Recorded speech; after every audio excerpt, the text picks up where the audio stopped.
하나님 말씀은 여호수아 10장 1절에서 15절까지 말씀입니다. 여호수아 10장 1절에서 15절까지입니다. 구약 성경 334쪽쯤 되겠습니다.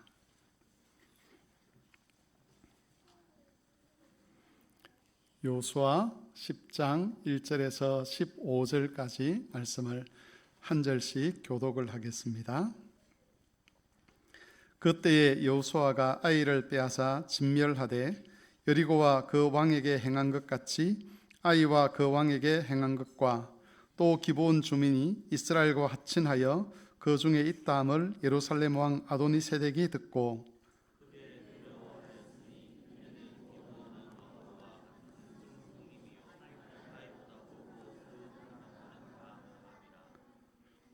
예루살렘 왕 아도니세덱이 헤브론 왕 호함과 아르뭇 왕 바람과 라기스 왕 야비야와 에글론 왕 드빌에게 보내어 이르되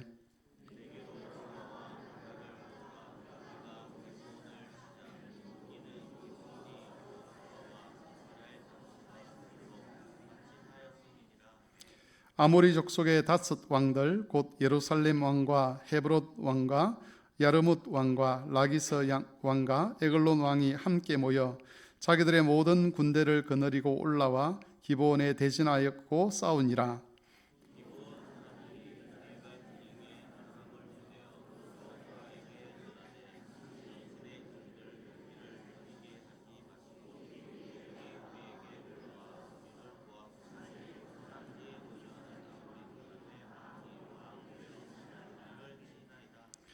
여호수아가 모든 군사와 용사와 더불어 길갈에서 올라가니라.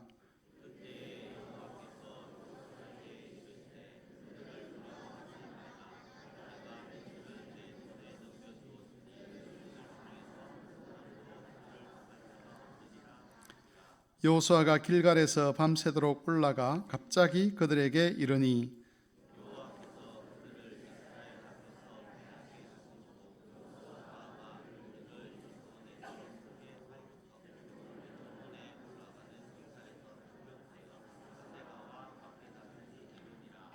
그들이 이스라엘 앞에서 도망하여 벳호론의 비탈에서 내려갈 때에 여호와께서 하늘에서 큰 우박덩이를 아세가에 이르기까지 내리심에 그들이 죽었으니 이스라엘 자손의 칼에 죽은 자보다 우박에 죽은 자가 더 많았더라.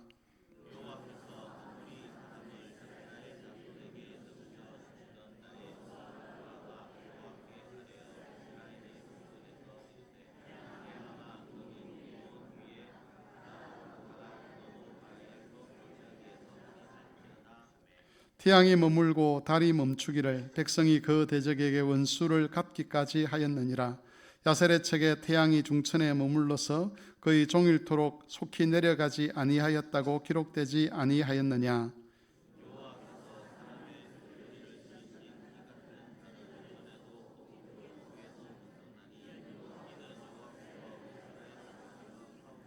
같이 읽습니다. 여호수아가 온 이스라엘과 더불어 길갈 진영으로 돌아왔더라.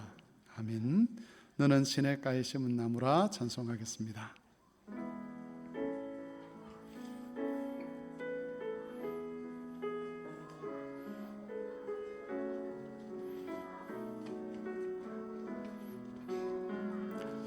너는 시냇가에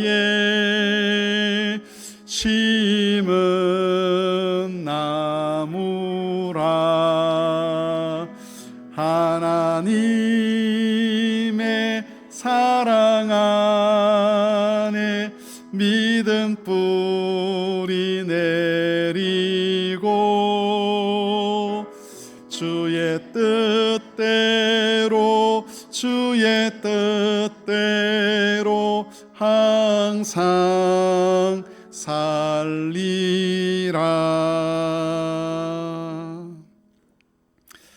오늘은 읽었던 말씀으로 킹덤 스토리 제40과 자기 백성의 구원을 위하여 싸우는 여호와 하나님에 관해서 살펴보도록 하겠습니다.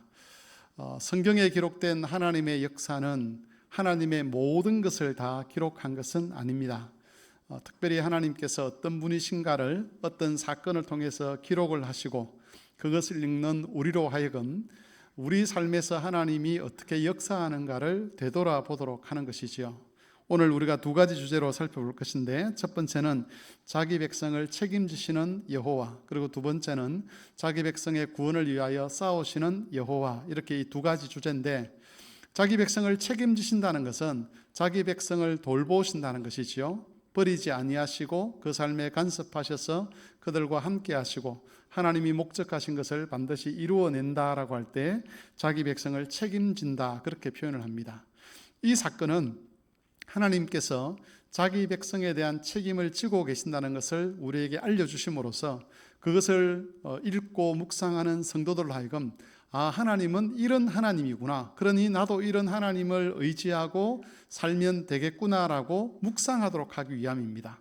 하나님께서 이것처럼 똑같은 방식으로 역사하신다, 그걸 말하는 것이 아니라 이렇게 신실하신 하나님이시기 때문에 그 신실하신 하나님이 지금 내 삶에도 동일하게 역사할 것이다라는 그런 믿음을 갖고 하나님을 의지하도록 하기 위해서 성경을 기록하셨다는 겁니다. 그러면 자기 백성을 책임지시는 여호와 하나님에 대해서 성경이 어떻게 계시하고 있는지를 살펴보겠습니다. 오늘 본문에는 기브온 족속이라는 사람들이 나옵니다. 이 기브온 족속은 가나안 지역 중에서도 남부 지역에 살던 가나안 거민이었습니다. 그리고 기브온이라고 하는 성은 나중에 살펴보겠지만 왕도와 같은 성이었다, 그렇게 표현을 하고 있습니다. 왕도와 같은 성이라는 것은 이 여러 연합국들이 모여서 하나의 국가를 이루고 있는데 그 중에서 가장 강력한 힘을 가지고 있는 그런 성이었다, 이런 뜻이지요. 이 기브온 족속이 하나님께서 이스라엘을 애굽에서 구원하셨다는 소식을 들었습니다. 그리고 그 하나님께서 이스라엘을 광야를 지나는 40년 기간 동안 지키시고 인도하시고 보호하셨다는 소식도 들었습니다. 그리고 하나님께서 여리고성을 무너뜨리게 하셨다는 소식도 듣고 아이성 전투에서 이스라엘이 승리했다는 소식도 들었습니다. 그리고 이 기브온 족속들이 들었던 소식은 이렇게 지금 일들이 진행되는 이 모든 사건들의 배후에 하나님의 약속이 있다는 말도 들었다는 것이죠. 하나님께서 이스라엘 백성들에게 가나안 땅을 기업으로 주셨다. 이 소식을 들었던 라합은 아무리 가나안 사람들이 힘이 세고 안악 자손이 있고 철병거가 있어도 하나님이 이스라엘 백성들에게 이 땅을 주기로 하셨으면 그건 우리가 막는다고 되는 일이 아닐 것이다 라고 믿음을 가졌습니다. 그런데 기브온 족속들도 라합처럼 똑같은 믿음을 가지고 있었습니다. 그렇게 인도하셨던 하나님이 이스라엘 백성들에게 이 땅을 주기로 했다면 우리와 왕도와 같은 큰 성읍이고 강한 군사력을 가지고 있다고 해서 그걸 막을 수는 없다라고 판단을 한 것이지요. 그래서 이 사람들은 마치 먼 곳에 사는 사람인 것처럼 꾸민 후에 이스라엘 백성들과 화친을 맺었습니다. 하나님 말씀에 대한 믿음 때문에 나온 행동이지요. 기브온 사람들의 정체가 나중에 드러났을 때에 여호수아는 이 사람들을 종으로 삼습니다. 너희가 거짓말을 하고 우리와 하친을 했다라고 그렇게 평가를 하고 이들을 종으로 삼았는데 회중과 여호와의 제단을 위하여 나무를 패고 물을 깃는 그런 일을 하게 만들었습니다. 자유민으로 살아가던 사람들, 왕도와 같은 성읍에서 소위 세상적으로 말하는 떵떵거리고 어깨 펴고 살던 사람들이 여호와께 대한 믿음 때문에 한순간에 종의 신분으로 전락을 했습니다. 그런데도 기브온 사람들은 기꺼이 그것을 받아들였습니다. 하나님이 함께 하시는 백성들의 종이라면 그 종으로 살겠다는 것이죠. 하나님께서 이스라엘을 제사장 나라와 거룩한 백성으로 삼으시겠다고 하셨는데 그렇게 영광스러운 백성이라면 그 백성의 종으로 사는 것을 우리는 마다하지 않겠다. 그 백성들의 종에 속해서 종이라도 되어서 하나님께서 약속하신 그 언약의 복을 우리가 누릴 수 있다면 우리는 기꺼이 종이 되어도 좋다라는 이런 마음으로 이스라엘 백성들의 종 노릇을 이 기브온 사람들이 하게 되는 겁니다. 믿음을 위해서 자유민이라고 하는 신분 자체를 포기한 것인데 믿음이라고 하는 것이 이런 겁니다. 말로만 나는 하나님을 믿습니다. 나는 하나님께서 그리스도를 통해서 우리를 구원하시고 부활케 하시고 다시 오실 것을 믿습니다, 이렇게 말하는 것이 아니라 그 모든 삶 자체가 자기가 말한 대로 말한 것에 근거해서 거기에 합당하게 만드는 것이죠. 하나님이 이스라엘을 복 주셨다라고 이야기한다면 이스라엘에게 무조건 속해 있어야 하는 것이 맞습니다. 그게 종의 신분이든 상관이 없는 거죠. 하나님께서 복되게 하신 민족이라면 그 민족에게 연합되지 않으면 하나님의 복에서 제외되는 것이기 때문에 종의 신분이라도 그 이스라엘 민족이라는 거기에 속해서 하나님의 언약의 복을 누리려고 한 것, 이게 기브온 사람들이 가지고 있던 기본적인 태도였습니다. 기브온이 이스라엘 백성들에게 항복했다는 소식은 주변 성읍으로 퍼져갔습니다. 그 소식을 듣고 가장 충격에 빠진 사람은 예루살렘을 다스리고 있던 아도니 세덱이라는 왕이었습니다. 그가 놀랐던 이유는 앞에서 말씀드린 것처럼 기브온이라는 그 도시가 왕도와 같은 그런 도시였기 때문입니다. 연합국으로 이루어져 있는데 그 연합국 중에서도 가장 힘이 세고 가장 큰 권력을 가지고 있는 성이 기브온이었는데, 그 기브온이 항복했다는 소문이 이제 막 퍼져가게 되면 주변의 더 작은 도시들은 쉽게 항복할 것이라고 판단을 한 것이지요. 그래서 주변에 있던 여러 왕들에게 소식을 보내어서 연합군을 만들어서 기브온을 공격하기로 했습니다. 이게 이제 기브온에게는 위기죠. 믿음으로 이스라엘과 하천을 했는데 그 믿음 때문에 기브온에게 위기가 닥쳐온 겁니다. 왕도와 같은 성읍이라 할지라도 연합군이 함께 공격을 해오면 그걸 버텨낼 재간이 없었던 것입니다. 믿음이라고 하는 것은 종종 이렇게 우리에게 위기를 가져다 줍니다. 우리 삶에서 믿음 때문에 어떤 결정을 하고 나면 그게 경제적인 위기로 찾아올 수도 있고, 또 우리의 명예의 위기로 찾아올 수도 있고, 또 개인적인 어떤 사정에 의한 그런 위기를 우리에게 가져다 줌으로써 그 믿음을 포기하도록 요구를 할 때가 많습니다. 기브온을 공격하려고 하고 있는 이 아모리 다스 왕의 연합군도 마찬가지지 않겠습니까? 성을 공격하는 것도 목적이겠지만 그 연합군을 형성해서 이스라엘과 화친한 것을 포기하고 다시 우리와 연합해서 이스라엘과 맞서자, 이게 아마 핵심적인 요구였을 겁니다.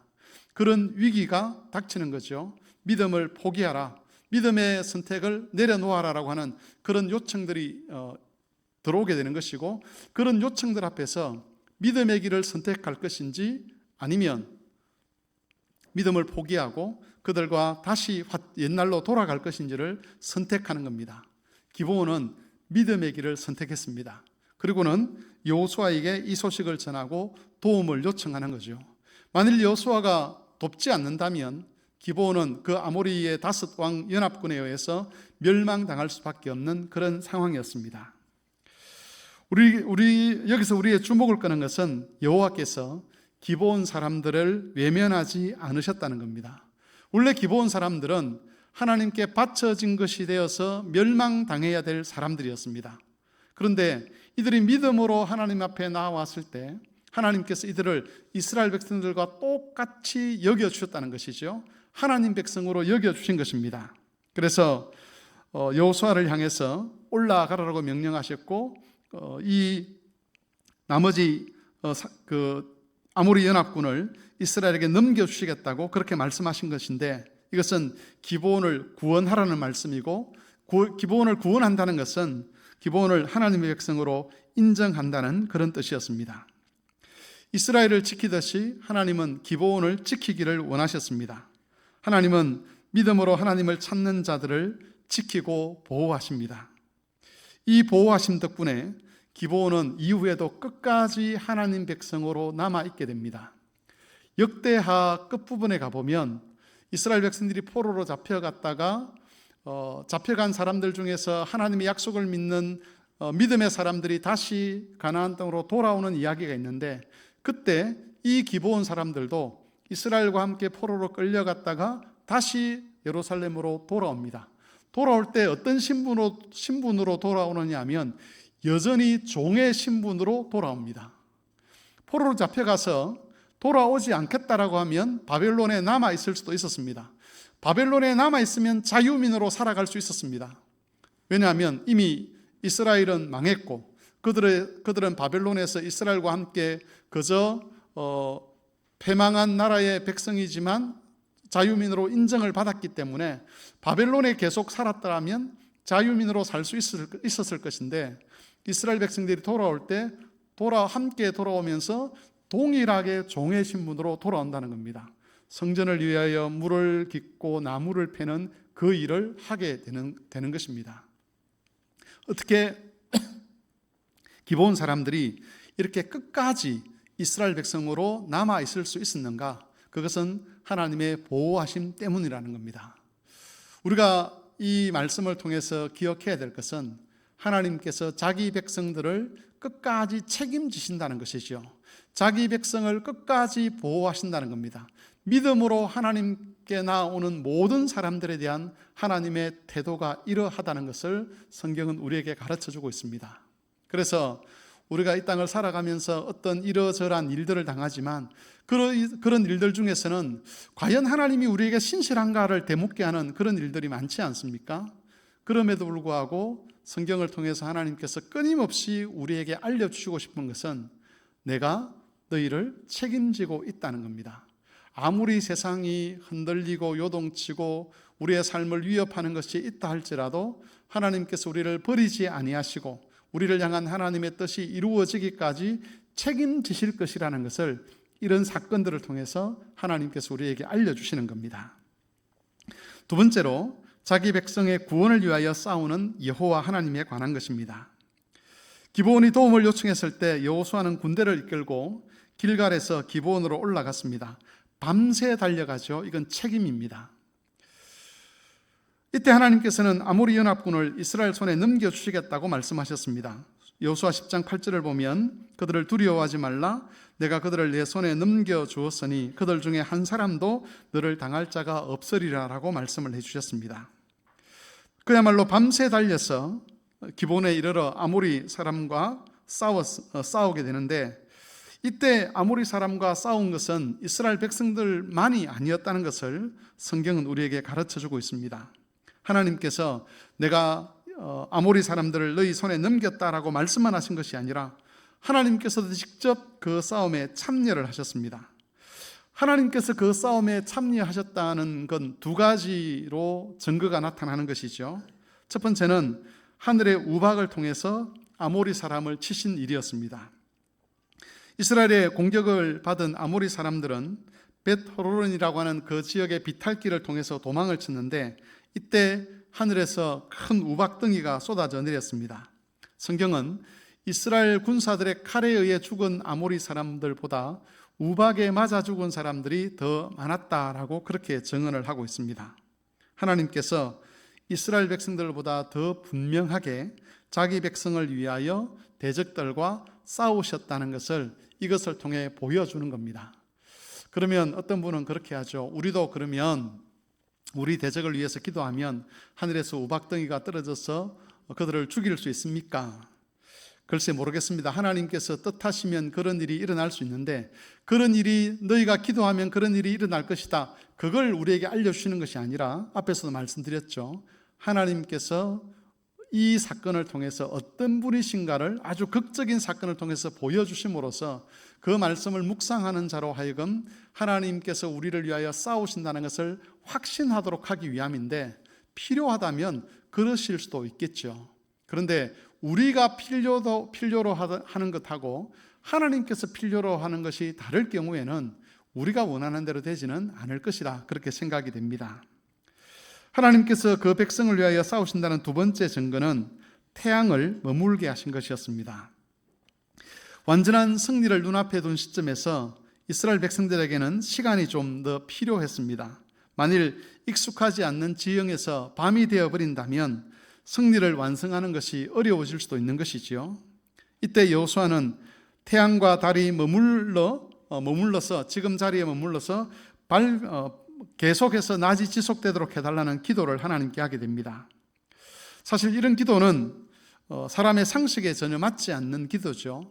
또 과학 법칙에도 맞지 않는 기도입니다.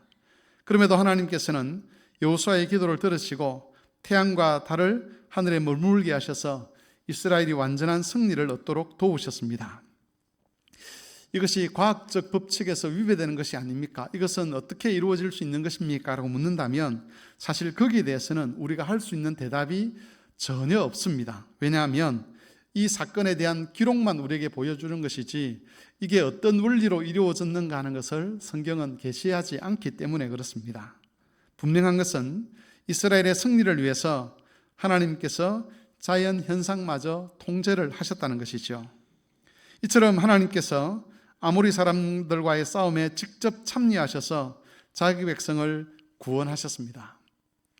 성경은 왕이신 하나님께서 자기 백성을 위하여 싸우시는 용사이심을 일관되게 우리에게 증거를 해줍니다. 여러분, 구약에 기록된 이런 기록들은 가장 권원적인 싸움에 대한 그림자 역할을 합니다. 하나님이 용사시다는 것을 우리에게 알리시고, 그리고 아모리 사람들 이스라엘 적군과 싸우시는데 그 하나님의 싸움이라 그 구약에 나타난 그런 기록들은 권원적인 싸움에 대한 그림자 역할을 한다는 것이죠. 하나님께서 싸우시는 진짜 적은 누구냐라고 했을 때 죄악의 권세와 그 죄악의 권세를 이용하는 마귀들입니다. 그 죄와 사망의 권세의 그림자 역할을 아모리 사람이 하는 것이고, 그 아모리 사람들과 싸우시는 하나님을 보여주신다는 것은 하나님께서 죄와 사망의 권세와 대항하여 싸우신다는 것을 우리에게 말해주는 겁니다. 성육하신 그리스도께서 하신 사역의 핵심이 뭐냐? 그것은 죄의 권세와 싸우는 것이었습니다. 예수님 사역을 보면 몇 가지 내용들이 있는데 그 중에 첫 번째는 병자들을 고치는 사역이었고, 또 다른 하나는 귀신을 쫓아내는 사역이었습니다. 병자를 고치고 귀신을 쫓아내는 그 사역을 통해서 예수님 어떤 모습을 보여주시고 싶은 것이냐라고 했을 때 그건 자기 백성의 구원을 위하여 싸우시는 바로 용사이신 하나님을 그 장면들을 통해서 보여주시는 겁니다. 그리고 그 중에서 가장 분명한 표징이 하나 있는데 그건 바로 그리스도의 부활입니다. 그리스도의 부활은 용사이신 그리스도께서 죄와 사망의 권세와 싸우셨고 그리고 이기셨다는 것을 보여주는 가장 확실한 표정입니다.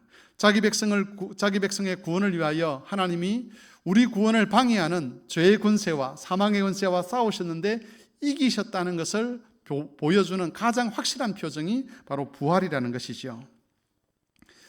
부활은 그리스도의 완전한 승리와 완전한 구원의 시작을 알리는 사건이었습니다.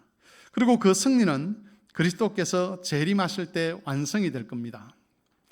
우리는 살아가면서 그리스도께서 죄와 사망의 권세와 싸워서 이겼다는 것을 이렇게 체감하는 것이 그렇게 쉽지는 않는 것 같습니다. 그런데 이것을 가장 분명하게 우리의 경험으로 체감할 때가 두 번 있습니다.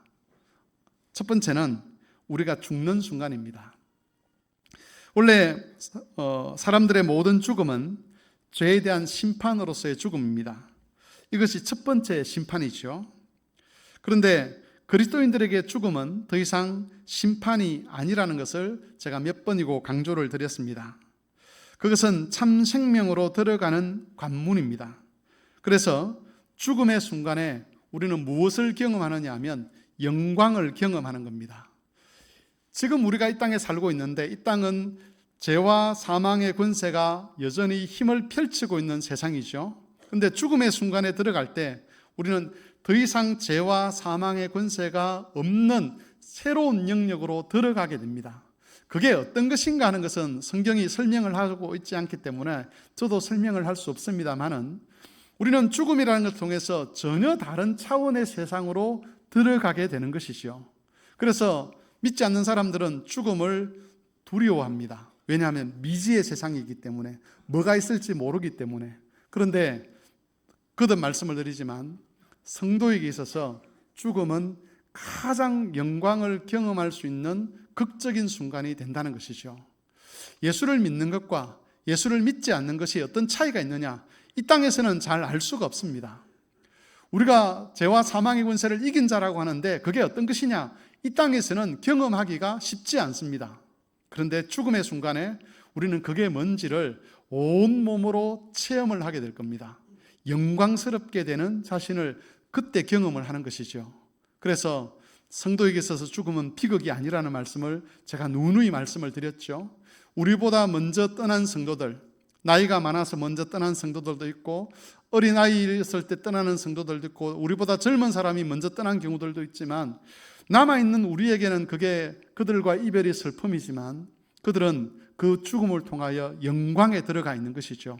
우리도 그렇게 될 겁니다. 그래서 그리스도께서 죄와 사망의 권세와 싸워 이겼다는 것을 경험하는 가장 첫 번째 극적인 경험, 그게 바로 죽음의 순간 우리가 경험하게 되는 것이고요. 두 번째는 그리스도께서 재림하셔서 우리를 영화롭게 하실 때입니다. 우리의 부활이 그때 일어나게 되는 것이죠. 그 부활을 통해서 우리는 그리스도께서 승리하셨다는 것을 확실히 체험을 하게 될 겁니다. 불신자들에게는 둘째 사망이 일어납니다. 그때 그리스도께서 부활하실 때, 재림하실 때, 이 둘째 사망이라는 것은 완전한 심판으로 나아가는 것이죠. 그런데 불신자들이 완전한 심판으로 나아갈 그때에 그리스도인들은 그리스도의 재림 때에 부활함으로써 예수님께서 죄와 사망의 권세를 이기시고 그 승리에 나를 참여시켜 주셨구나 하는 것을 극적으로 체험하게 되는 겁니다. 그리스도께서 승리하셨고 그리스도께서 참 생명을 주셨고 우리에게서 완전히 죄와 사망의 권세를 멸하셨다는 것을 비로소 알게 되는 것입니다. 우리에게 이 영광을 안겨다 주기 위해서 삼위 하나님께서는 용사가 되셔서 지금도 죄와 사망의 권세와 싸우시고 또 마귀와 싸우십니다. 우리를 붙들어내기 위해서, 우리를 지켜내기 위해서 죄와도 싸우시고 마귀와도 싸우시는 것이죠. 우리 각자가 연약한 인생들입니다. 그럼에도 불구하고 여전히 지난주와 마찬가지로 이번 주에 하나님을 예배하는 자로 설 수 있는 것, 우리 마음이 여전히 예수 그리스도를 믿음으로 고백하고 그 그리스도를 따라 살겠다는 그런 결심을 할 수 있는 것, 그건 용사이신 하나님께서 지금도 싸우고 계시기 때문에 그 승리를 우리에게 지속적으로 공급해 주시기 때문에 일어난 결과입니다. 그래서 우리가 늘 확신해야 될 것은 자기 백성을 책임지시는 하나님께서 죄와 사망의 권세와 싸우셔서 이기시고 그 승리를 우리에게 가져다 주신다는 것을 확신하고 살아가야 하는 것이죠. 물론 앞에서 말씀드린 것처럼 그걸 우리가 이렇게 실감나게 체험하는 것은 쉽지 않습니다. 지난주에 내가 주일날 교회에 온 거나 지금 내가 주일날 오늘 이번 주에도 교회에 와서 예배를 드리는 것이나 이게 하나님께서 지금 나와 함께 하신다는 것을 온몸으로 이렇게 극적으로 체험할 수 있는 것은 아니지 않습니까? 지난주와 마찬가지로 이번 주에도 그저 그렇다 보니 어쩌다 보니 내가 교회에 온 것 같고 또 다음 주에도 또 내가 지금까지 그래 왔으니 또 교회에 올 것 같고 그래서 하나님의 승리를 우리가 극적으로 체험하지 못하지만 그것과 별개로 지금도 싸우고 계시는 그 하나님의 그 승리 덕분에 우리가 매주일 그리고 매 순간순간마다 낙심하지 아니하고 절망하지 아니하고 믿음을 배반하지 아니하고 하나님 백성으로 살아가고 있다는 것을 꼭 기억하셨으면 좋겠습니다. 그래서 여러분 이 복된 소식을 마음에 새기시고 주께서 우리에게 가져다 주실 그 극적인 승리의 날, 그날을 기대하면서 믿음 안에서 자신의 영혼을 잘 지켜가는 그런 성도들이 되시기를 바랍니다. 찬송하겠습니다.